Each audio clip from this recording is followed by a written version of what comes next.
Good afternoon and welcome back. This is the session on power, coal, and renewable energy. Joining me is R.V. Kanoria, Chairman and Managing Director, Kanoria Chemicals and Industries Limited, and S.N. Agarwal, Chairman, Baruka Group. Baruka Group, sorry. So we'll take a minute and let each of the two speakers introduce themselves and tell you something about themselves and their firm. Please. Okay. So I'm R.V. Kanoria, as already introduced to you. And my company, I sometimes wonder why I am here speaking on an energy platform, because I just have a very small business of solar generation within the company. But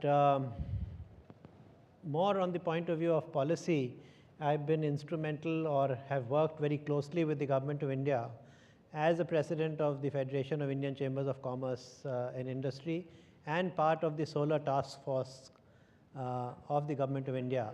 So I guess that's really why I'm here to talk to you on the subject of energy, and my focus will be on renewable energy.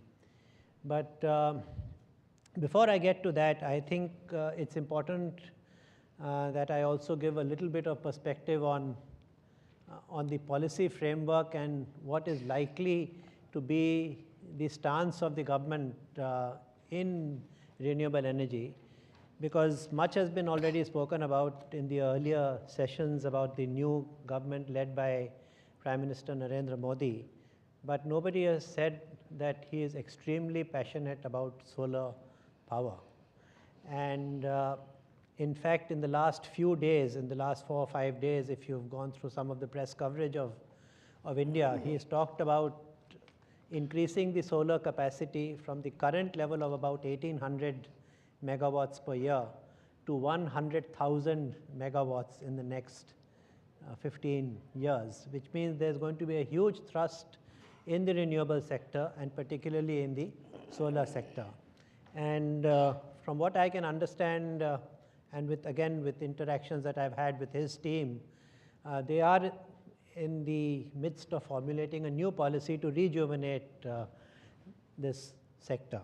So as investors, I think the renewable energy sector would be offering many more opportunities in the coming years than it has in the past.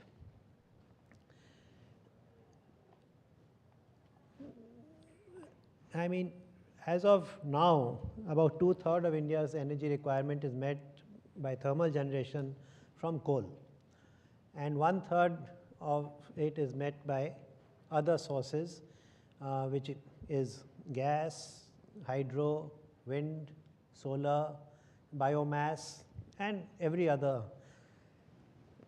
Wind has been a particularly successful area in India, where approximately 12% of India's power is now generated from wind.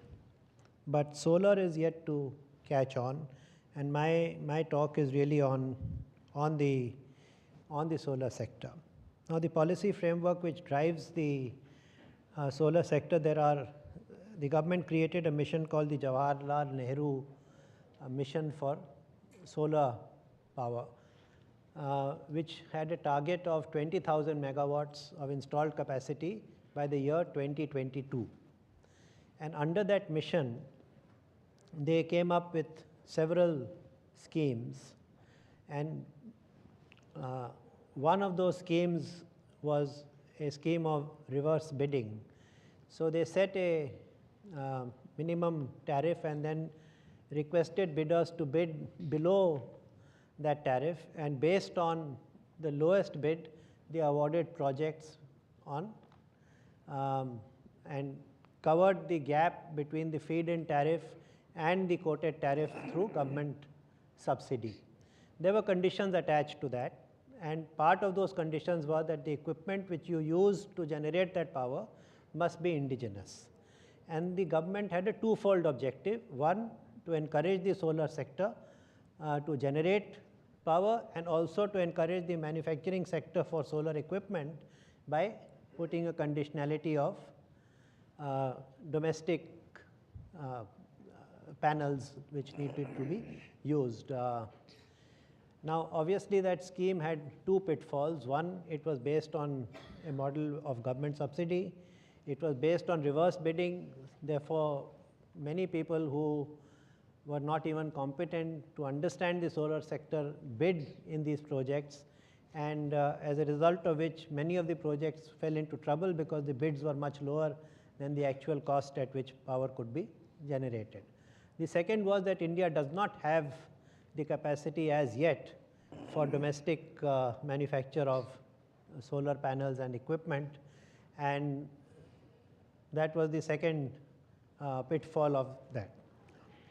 The second scheme the Government of India had was based on a renewable purchase obligation scheme, which is where people generating out of fossil fuels had to contribute towards renewable energy and solar projects. Therefore, anybody, let us say, generating 100 units from coal was required to supplement with half a unit of solar power.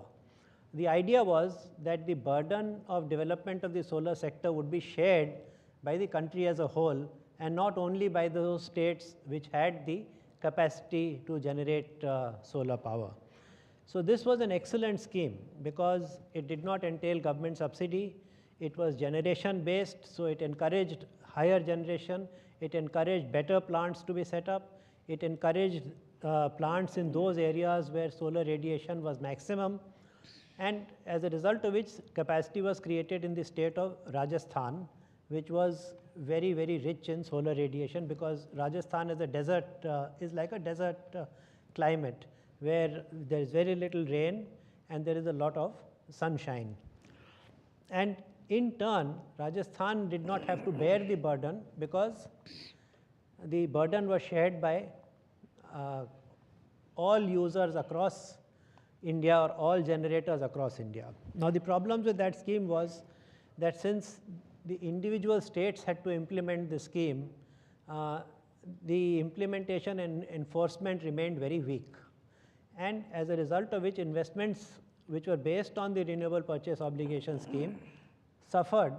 And one of the companies which did that was my own company. And therefore, I think this new government is now working to ensure that the renewable purchase obligation scheme is either enforced or replaced by something which also is a generation based scheme. The third scheme was actually not, I would not say it's the third scheme, but it was schemes which were run by the individual states. So individual states offered their own schemes. Say, for example, the state of Gujarat guaranteed that there would be an offtake of power for 25 years, for 10 years at a particular tariff, and for the balance 15 years at a lower tariff, which allowed the investments to get a return back within the 10-year framework, and thereafter become like an annuity for the next 15 years. But that encouraged a lot of investment, and out of the total installed capacity of 1800 megawatts in India, almost 1000 megawatts is in the state of Gujarat alone, which incidentally happens to be the state where the current Prime Minister was the Chief Minister for 15 years. So it was a very positive scheme and was a very successful scheme. Now, as investors, I personally think that this new government is likely to be much more transparent, much more effective, will implement what it comes out in terms of policy, but there has to be a shift in the type of schemes which the Government of India formulates to encourage the solar sector. I believe that generation-based incentive schemes would go a long way. Now, in addition to that, I think there is also a need to formulate new schemes on off-grid solar and on rooftop solar. So the state of Delhi, which is a very small state, it's just the capital of India, has now introduced a new scheme where any rooftop solar generation, regardless of how small it is, can be fed into the grid. And once you feed that into the grid, it can be deducted from your own energy bill, from the household energy bill.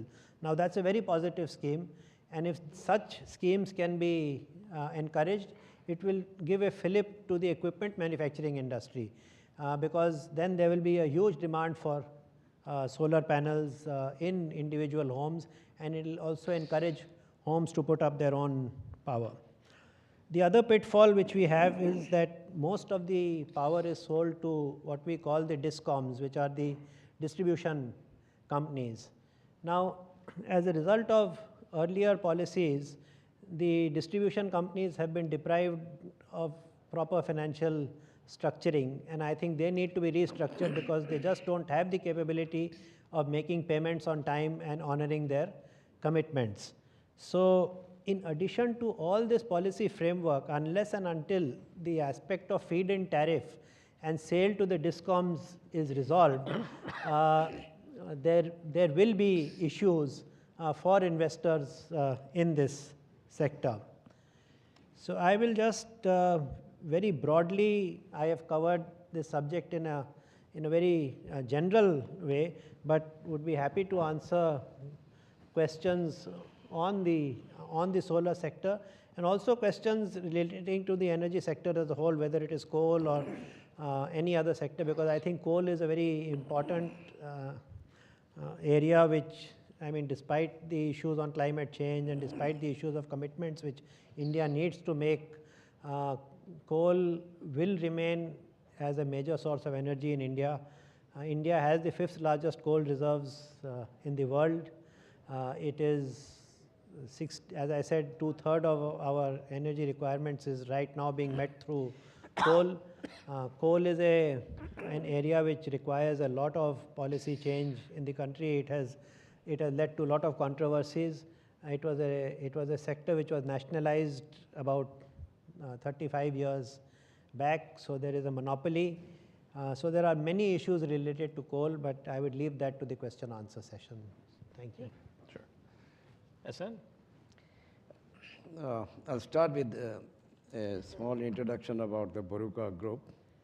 It's basically based out of state of Karnataka and in Bangalore.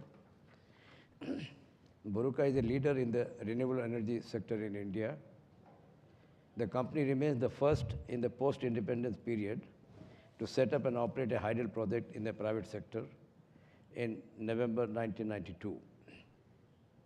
The company spearheads environmentally friendly renewable energy projects. Current portfolio is mainly small hydel and to some extent wind and solar. From the current fiscal, 200 megawatt capacity will touch 300 megawatt by next year, that is 2015. Their future plans are to achieve 500 megawatt by 2017 and 1000 megawatt by 2020. The company has to its credit many honors and has received the ISO 9001, ISO 14001, and OSHA's 18001 certifications.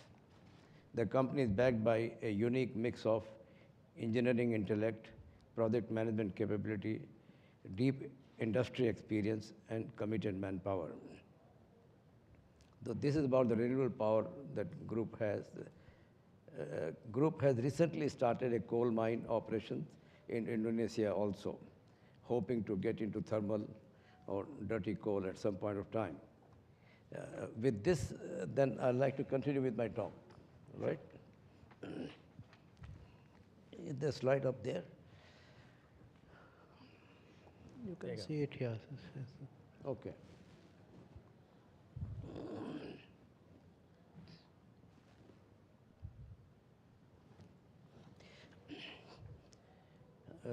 In the global scenario, the UN Secretary General's initiative, Sustainable Energy for All, mobilizes global action to double the share of renewable energy in the global energy market by 2030.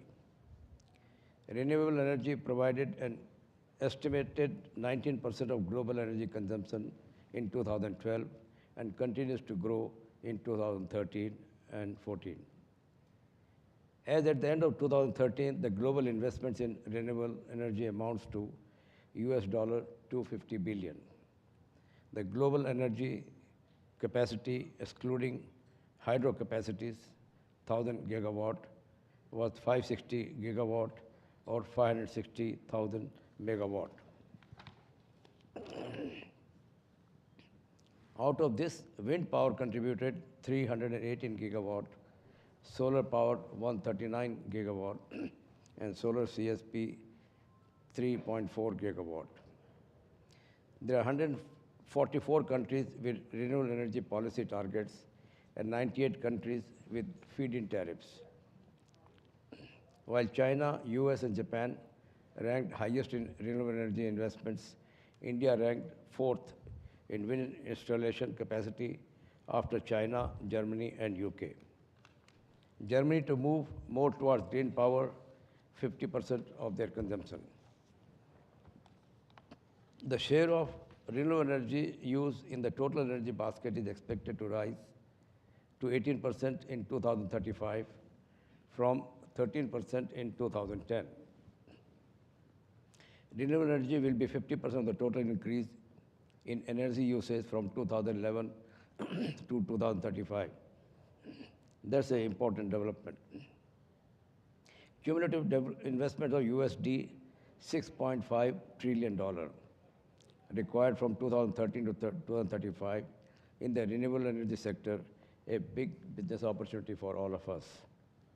The renewable energy tariff for mature technologies is set to near grid parity in most of the countries in the near future. Solar PV and offshore wind are to play an important role in the future.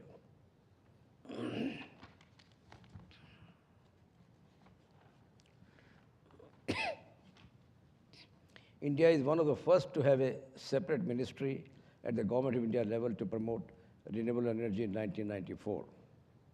Several policy initiatives since then, like an encouraging feed-in tariff, accelerated depreciation, open access, generation-based incentive, etc., has spurred investment in the RE sector. The share of renewable in the total installed capacity of 240,000 megawatt is 12.3% as of 2013 in India. The installed RE capacity is close to 30,000 megawatt, out of which wind alone is 21,000 megawatt, and small hydro 3,600 megawatt, solar 1,800, and balance from biomass of 3,600 megawatt. The average growth of the sector has in general been nearly double the country's GDP growth, except for the last 2 years when the policies were in a fluid state. With the announcement of the National Action Plan on Climate Change a few years back, the country is expected to meet 15% of the electricity from renewables by 2020. The policy initiative of the Jawaharlal Nehru Solar Energy Mission plans to raise the solar capacity of the country to 20,000 megawatt by 2020, from the current level of 2,000 megawatt plus. There is no dearth of potential in this sector. The inland wind power potential at 80-meter hub height is around 100,000 megawatt, out of which 21,000 megawatt has been tapped. Huge potential exists. In fact, currently, Baruka has been executing 100 megawatt of this 80-meter high hub and 103-meter blade dia and 1.7 megawatt machines coming out of GE US. The offshore wind energy mission from MNRE is on the drawing boards and details are to be published soon. Huge capacity exists as India has a very long coastline. Similarly, in the small hydro sector, only 3,600 megawatt has been tapped out of a possible 20,000 megawatt. India being an agrarian country, huge potential exists for the biomass sector also.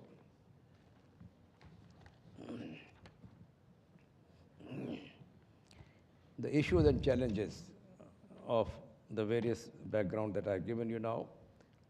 the need for wind technology development that can serve areas with low wind speed of 5 to 6 meters per second, the market potential is unlimited. Need for solar PV technology development for reduction in capital cost to below US dollar per watt. Last week, I've been visiting various solar farms in US. I've also been meeting various equipment suppliers.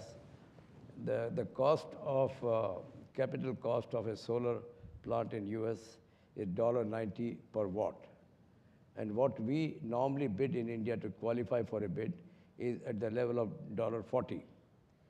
And so there is a great challenge, and I did find lots of companies here in US doing a lot of research where they are hopeful they should bring down the cost from $1.90 to $1.40 type.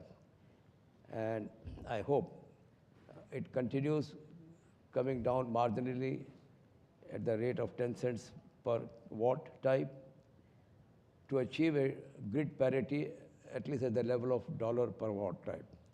At that point, the potential becomes huge. It is still $1.40 because the panels are currently imported from China, and we hope it should work for the US suppliers too. Need for smart technologies to integrate large-scale renewable projects like wind and solar into the grid to ensure grid stability. A market-based mechanism to ensure price and availability of biomass to suit the regulatory commission tariff. Land availability for RE projects, particularly for solar, which requires 5 acres per megawatt. The cost should be affordable with easy processes for acquisition. One of the biggest problems that we find in India in the land acquisition. That is 90% of the challenge. And here when I went to the various solar farm, land was not an issue. A solar farm of 500 megawatt was not a big thing. There are 2,000 megawatt at one place that I visited near Antelope Valley near LA. A more positive approach to open access facility through the grid, need for an encouraging carbon market globally post-Kyoto, which ended in 2012. So this is a background scenario and the challenges that we face in India. And at the same time,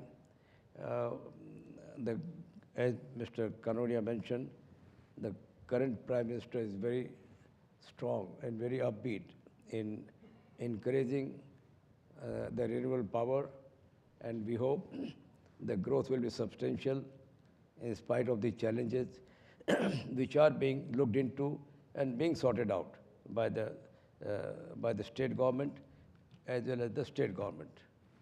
The issues are not so much of financing. As far as my experience goes, we have had no issue on raising the debts or raising the capital. It is available to any good track company very easily.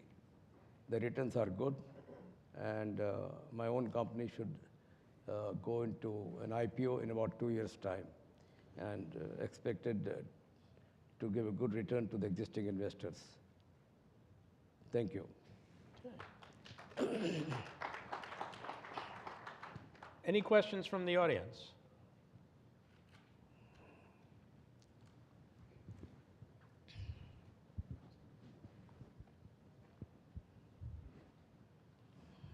Thank you. You mentioned about coal being 2/3 of the India's generation. What kind of a environmental control will be required to bring them to a better standard, or do you expect coal production will continue to go down to meet this kind of a requirement? I'll answer that. I think I don't expect coal production to come down at all. India is right now mining about very roughly speaking, about 460 million tons of coal per year, and we are importing about 170 million tons, which is quite ironical because India's capability of mining today is about 580 million. But nevertheless, it got mired, and I think many of you may be aware that there was a scam which was called the coal scam, where there were allotments made for mining, and ultimately they came under the Controller and Auditor General raised objections, and then the matter went to Supreme Court, and the Supreme Court has now given a judgment saying that these allocations were done incorrectly and illegally, and the Supreme Court judgment on whether the license should be cancelled or not cancelled is yet to come. It is expected within the next few days. Pardon? They have been cancelled, yeah. So I am not aware. Yesterday, I think the judgment was to come yesterday. Yeah, It has been cancelled. so it has been cancelled. So actually, this has raised a whole new. It's going to open up new bidding, and so coal production in India will continue. I think the dependence on coal also can't go away. And if you actually study the renewable sector is not stable power. It is power which is available only when there is sun or when there is wind, and it is not available otherwise. Therefore, there is a need for having a parallel stable power source which supplements, or rather renewable power can only be used as a supplement, not as the main power. So there will be a coal sector.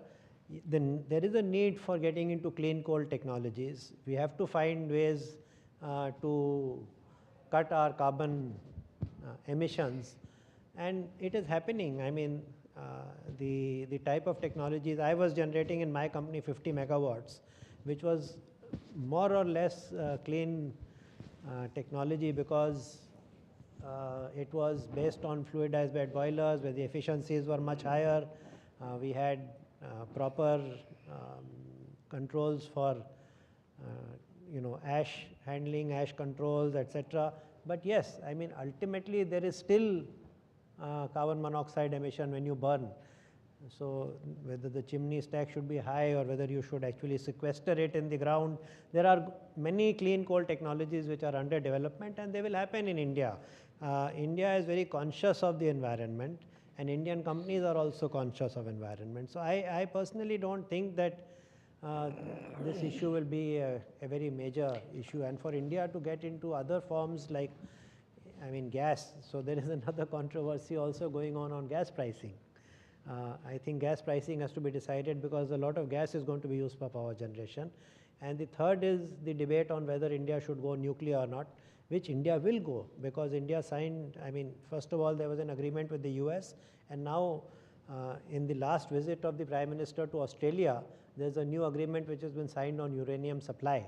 So I think India is going to move towards the nuclear direction, but in order to prepare the fuel, it takes 7 years before you can actually use the heavy water which you make for nuclear. So down the road, in 10 to 15 years, I think India's nuclear capability will also go up. So but coal will be there too. I think the problem is not because of the environment there so much.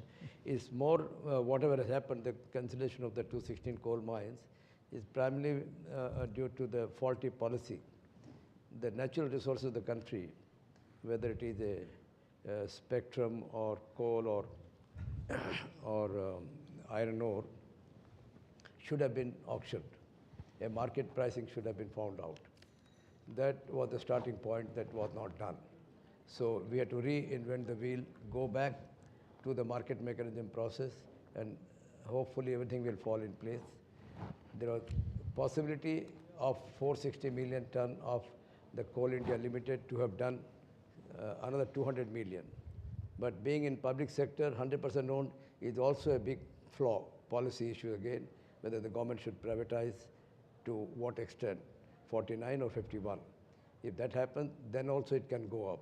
But meanwhile, it's pity that we have imported 176 million ton of coal from Indonesia. And if Indonesian government becomes a little more tough, which as I've been noticing because of our presence in Indonesia, there could be a serious issue of getting that kind of coal or that quantity of coal to India. then the plants can again suffer for lack of availability of the raw material. So that's an issue that we have to watch out for. So whether it's solar, wind, water, you own the generation. How's the transmission handled? See, transmission is privatized, is not yet an issue. As Mr. Karunia mentioned earlier, when we generate wind power, at that time, it is monsoon time, let's say. We are also generating hydro. And when you're banking it and you need it later part of the year or to draw the power throughout the year, the state doesn't have the power, so they don't like it. So one game changer which should happen in future, and I was meeting some of the people when in the last week, storage of this wind and solar power. If that technology becomes feasible at some point of time, then this becomes a very major game changer for making a stabilized grid in the country. Today, there is a problem of wherever the grid is weak, we are not able to feed in the power in many areas. So, but hopefully they are all improving. There is awareness that we need to improve the transmission or grid connectivity. So can I supplement that? I think it's important to understand that earlier generation, transmission and distribution all used to be under one single. The generating company used to control transmission and distribution, and they were with what we would call the state electricity boards. But the state electricity boards have been split into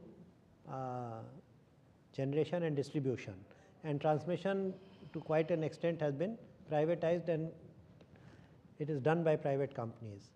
Now, the challenge is that we have a so-called national grid. Therefore, power fed into any state anywhere in India should naturally get transmitted to any state anywhere else in India, but it does not happen because the grid as of today is actually 3 separate grids which are joined very weakly. So, and then there is also a scheme of power trading. So the Government of India has opened power trading also to the private sector. So what you can do is that you can generate power in, let's say, in the state of Rajasthan, and you want to feed it into Madhya Pradesh. You sell it to a power trading company who finds a buyer at a particular time in the state of Madhya Pradesh and supplies power from Rajasthan to Madhya Pradesh. Now the states charge a wheeling charge for taking the power through the state for the transmission lines which are located, let's say from Rajasthan to Madhya Pradesh, you might have to transport it through Maharashtra. So Maharashtra would have a wheeling charge, Rajasthan would have wheeling charge, and Madhya Pradesh, and you pay that, and then the consumer in Madhya Pradesh can still use the power which is bought on a power trading on a minute-to-minute basis virtually. So there are some very interesting schemes which have been introduced, and it works quite well, but the difference in the cost of power, let us say in a southern state versus a northern state, is still very high because the southern grid is weak as compared to the northern grid. So these power sector reforms entail change in our coal policy. The state electricity boards need to be strengthened. The grid needs to become needs to be strengthened and also become more efficient in terms of smart grids or being capable of handling different types of power at different demand levels and different transmission levels. And these opportunities are also available for investment. I think the energy sector offers huge investment opportunities. According to our 5-year plan, we require $1 trillion worth of investment in the energy sector alone in the next 10 years. So it offers huge opportunity for investment. What is more important to understand is that government policy with this new government, in 30 years, it is the first time that India has a government which is not a a loose coalition of several parties. It is actually a government which is in majority, and I think it is also led by a charismatic individual who has demonstrated his administrative and implementation capacity in the state of Gujarat. And I think that really brings a lot of confidence that the new investments which will happen in the energy sector will be backed by the right policy, and also policy which will truly be implemented and will not remain on paper. I think that's really the critical thing which we need to understand. During your meeting, your discussion, you said, I'm here, that every state, they can produce, who are producing the hydro or coal, they can produce around 11,000 watt. Right now, they started with the prototype, and then later on, they want to go for 5,000 watt also. So I'm working with the West Bengal government, and at that time, we found out that they want to go for it, but they don't know how to do it. So this mist is going on. So at this mist, a lot of opportunities are getting missed, first thing. Second thing is the knowledge we are giving them, but nothing is coming back. We are wasting our time, money. So how long do you think this mist will be going on, first? Second thing, the question, again, the next question is, since you are manufacturing also the indigenous panel, and in India right now, there are 3 different countries, China, Germany, and some of the things coming from Taiwan also. So now, when you say you are making it in India, that's a good thing, but are you comparing the standard with the Germany? Not with China. I agree that China has a little bit of deterioration of a lot of things as there. I don't want to go that detail. So can you just compare that? Is that quality is being maintained so that down the line, 5 years or 10 years, the panel can be maintained properly? So I'll take the second question first. I think in terms of equipment manufacturing capability, India really lags far behind. It doesn't really have any significant manufacturing capability apart from 1 or 2 large companies. The rate at which, particularly in the solar sector, at the rate at which technology is changing and evolving, and at the rate at which the prices are coming down, I think it's going to be quite some time before India really develops a truly world-class manufacturing structure for solar panels. Also, in terms of technology, whether it should be silicon-based or whether it should be based on other types of materials, I mean, this debate is carrying on all over the world. It's not restricted only to India. So, I think that in itself, the manufacture of solar panels is also a very good opportunity for technology companies who understand this business. The second question you asked was regarding the states, and that you were working with the state of West Bengal and that you are not getting answers back. I mean, in India there are 32 states now. There is a new state which has been recently formed, and each state has its own administration, and each has its own ideology and way of functioning. So I would really not like to comment on how that works, but there are some states which are better than others and which are more responsive, and they are the ones who are attracting more investment. I mean, if states like Tamil Nadu and Gujarat and Madhya Pradesh, Maharashtra, they are attracting a lot more investment. So I think there is a challenge in working with some of the states in the country. And obviously, in any nascent industry, particularly solar generation or solar equipment manufacture, there is still a learning curve to be gone through. So I think it's difficult for me to pinpoint exactly what the problem is, but it will take its time, and it can be difficult and frustrating also at times.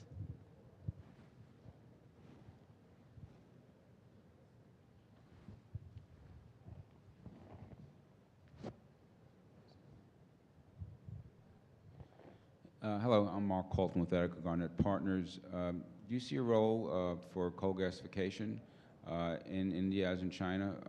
And coal, of course, is used for energy fuels. Methanol can be used for fuels as well in new technology.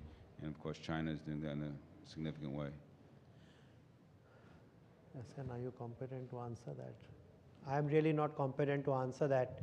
I mean, I hear about coal gasification, but I am not competent to answer that question. Pardon? Methanol. So methanol, actually, India is a huge importer of methanol. I mean, we import about 75% of our methanol requirement.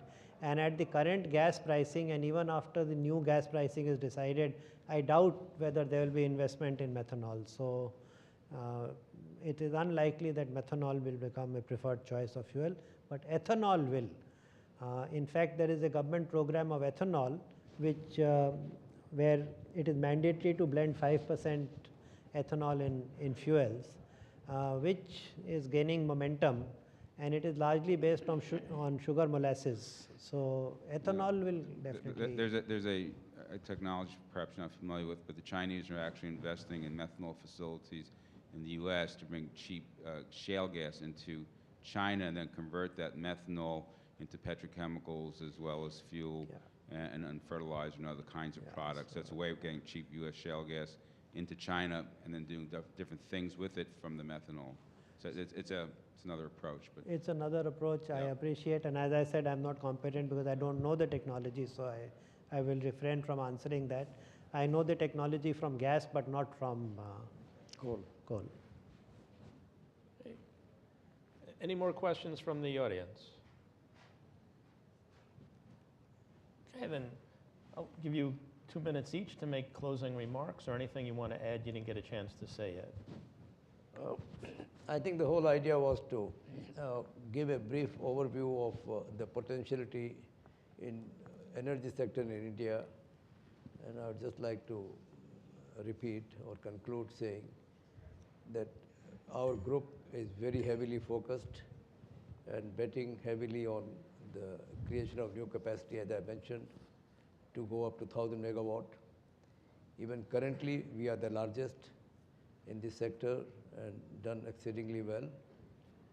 And I'm sure if anybody is looking for investment in India, one of the sectors that you should look into is the renewable energy.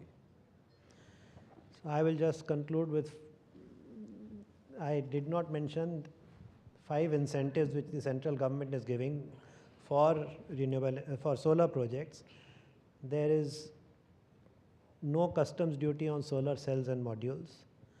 There is a concessional import duty on the balance of the systems which are required for fitting these solar modules. There is a no excise duty on any solar modules and on balance of systems to set up the solar projects. There is exemption from payment of income tax on profits of solar projects for a period of 10 continuous years out of the first 15 years of operation of the project. So you can select the 10 years. Once you select the year in which you start, you don't pay tax for the next 10 years. There is waiver of entry tax when any item is brought into any state from outside the states. There is exemption on value added tax, exemption on electricity duty. There is concessional stamp duty on registration of land for solar projects. And there is concessional conversion charge for converting agricultural land to industrial land. So there are many incentives which are being offered for solar projects, and actually there is a move by the government to push for more and more solar capacity in India. It is estimated that India has one of the highest solar radiations in the world, and in fact if only 1% of land is utilized for solar power, it can meet the energy requirements of India even in the year 2050. So I think with that I will conclude. Okay, well, thank you very much. Thank you. Thank you.